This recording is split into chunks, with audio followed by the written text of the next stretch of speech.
Hi everyone, welcome back to Dance Geek. It's been a while. This is Nicole. Hi.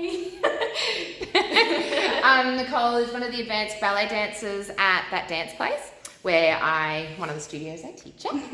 I'm not even in the camera. We are going full old school. This is in selfie mode. I couldn't be bothered bringing my tripod or anything.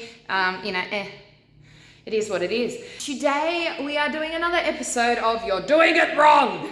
And Nicole is the perfect candidate to help with this particular video because Nicole has what we call the perfect facility for classical dance. Her legs don't do the wrong thing very often when it comes to turned out positions and flexibility in classical. In fact, I'm working on contemporary dance with Nicole at the moment, and what are you struggling with in contemporary dance? Turning in. Parallel, like we're not even talking Fosse turning in, just standing in parallel is a time for Nicole, which is good. It's a good challenge. It's good for you to have a challenge. So we're talking about flexibility, extensions when one leg is front, one leg is back, and getting the correct hip placement. And the reason I'm saying you're doing it wrong, normally I say, oh, that's just a bit of clickbait, but in this one, it is very much being taught wrong. It's not being picked up on. Teachers are clearly not picking up on the open hip lines and some other things that are being taught wrong because I'm seeing it being promoted by dance studios on Instagram where they take a photo of their kids and go, oh, isn't that a beautiful photo? It's like, well, yeah, but that hip line's wrong. And the school is then using it to promote their school. If it's just the kid posting it, maybe they don't know. But when I'm seeing dance studios promoting their studio with it, we know it's wrong. So we're going to use Nicole and her natural turnout and her natural flexibility to show you the right way and the wrong way to do these things. Very common steps: splits, arabesques, jetés, all that kind of stuff. Cool. So we're going to go over to the bar to start with.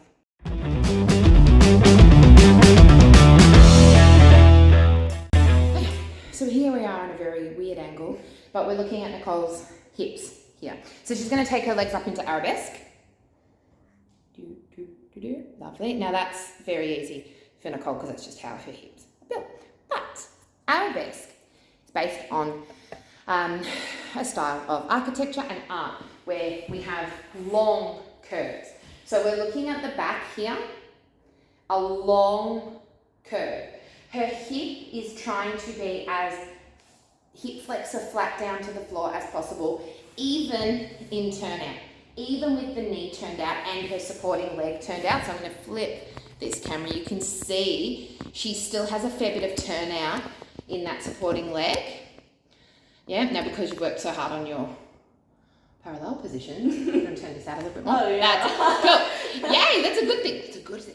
Okay, so we've got this position in here. Now, if we go back to the hips, what I see a lot, so very impersonal here, Nicole's hair's cut up, but what I see a lot is this leg goes up. Yep, I see this going up. Most people will get to here and then their hips have to turn and what we call an open line, where it opens to the front and then the leg goes up this way. Now what happens here is you're not getting as much stability over your supporting leg, so you're going to wobble, but you're also going to, over time, really, really pull into this supporting leg, right up into the hip. You could also do some damage into the back in here because you're crunching in on this side in the lower back, and none of that is what we want at all.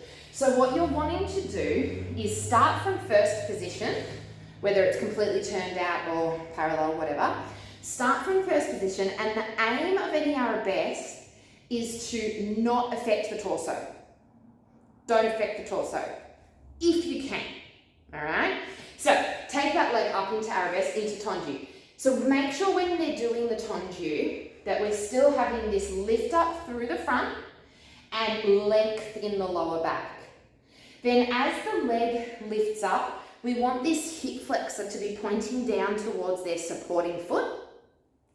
We're rotating the muscles, if you're doing this in turnout, rotate the muscles of the supporting leg as the leg lifts. So rotating this, if you're doing it in turnout, keeping this down, keeping this lifted. And this is where I like to think of The Little Mermaid, where this is the tail and the splash of the water on the rocks, and the head and that beautiful red hair goes back. That's the line that they're trying to create, okay? But the hips are not opening. They're not opening. We're going to do an exercise that my physio taught me for, not for me to do, I don't do this, but will help with your arabesques and getting this position, and it's also going to help with your splits and getting the hips in the correct position. So we're going to change camera angles. We're going to go behind a flat wall. So here, perfect. So standing split against the wall. If we go in from the angle, yeah, you can see that Nicole's aiming to get that hip flexor of her working leg against the wall. Can I be horrible and ask you to do it with an open hip line? Do it the wrong way? Oh yeah. Yeah, this is what we, I love that that's your version of wrong. This is what we don't want. We don't want this open line. Yeah, and most people do it worse than that.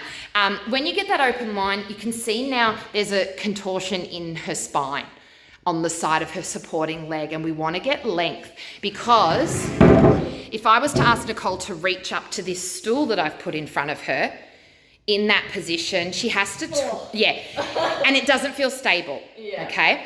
Go back into the correct position, hip against the wall, nice flat hips, length through both sides of the torso, and now reach out. Good, and you're keeping the hip pressing into the wall, pressing into the wall, pressing into the wall. And I would, with Nicole, bring this over. Yeah, I felt that. Yeah, you felt it, good. Self-correcting is all good. So you're in a proper standing split, aiming to get this, the torso and the hips lengthened. And there we can see a long line.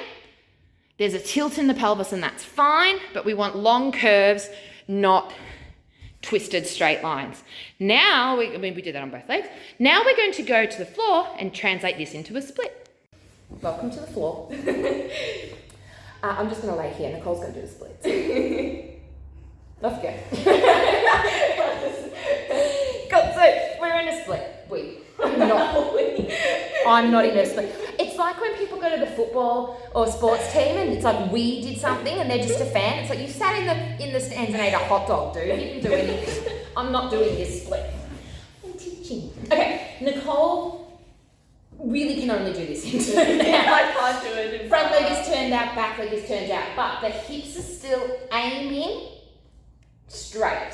Aiming for straight. Now what I want Nicole to work on here is trying to get this even more straightened torso upward, okay? There is so much emphasis in splits on extending the front leg or the back leg and getting the legs higher when this isn't right yet, okay? What we need to do is aim for length through the spine. So I'm going to get Nicole to lift her arms up to fifth and then lift even further up.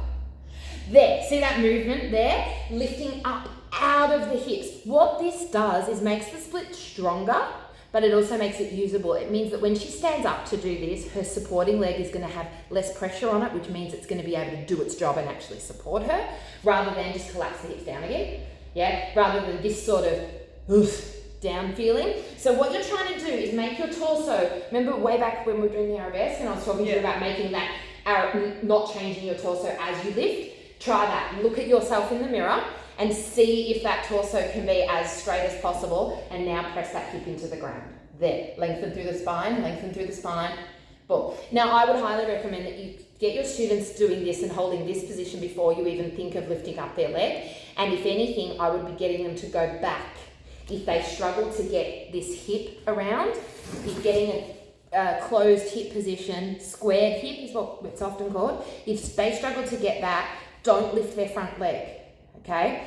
Struggling to get the closed hip line here means that there's tension through here or in the back, so you don't need to be stretching their front leg. They've got enough in the front leg, that's fine, okay? You want to be getting the hip and the lower back position working. The other thing is, if your hip bones, so 20 hip bones, Nicole. I love that she's just still holding this. If your hip bones, if this leg is supposed to be in the front, and this leg is supposed to be in the back, your hip bones need to be pointing towards the front leg. If your hip bones are pointing to the front, so point your hip bones to the front, so as into the Oh, the front. Sorry, the front of the audience, Yeah. then that is what you're doing. You're doing a middle split. But I see this so often where the hips are here, they're so open that your hips are doing a middle split, but your legs and your torso, so just turn your body, but keep your hips, and I see people, they do just slightly go into a split, and they're like, I'm in a front split. That is not a front split. That's a middle split. Your hips are still facing the front. And I see that mostly in kicks, where people are thinking they're doing a front kick, but their hips are facing that way. Just because your eyes and your head is facing that way doesn't mean you're in a front kick, all right? Your hip bones need to be going the way you're going. This must be killing you to do. No, it's actually. Right? So, going back to what we were talking about before, lift the arms up. Yep. If you want to extend your students, before you lift the front leg, I'd be going back. Take them backwards. So, upper back stretch, like you do in your classical class. Lift up before you go back. Up before you go back. Oh. And then you come forward. Get them to then reach out through the front leg, all the way forward. Flatten this hip down to relax it out.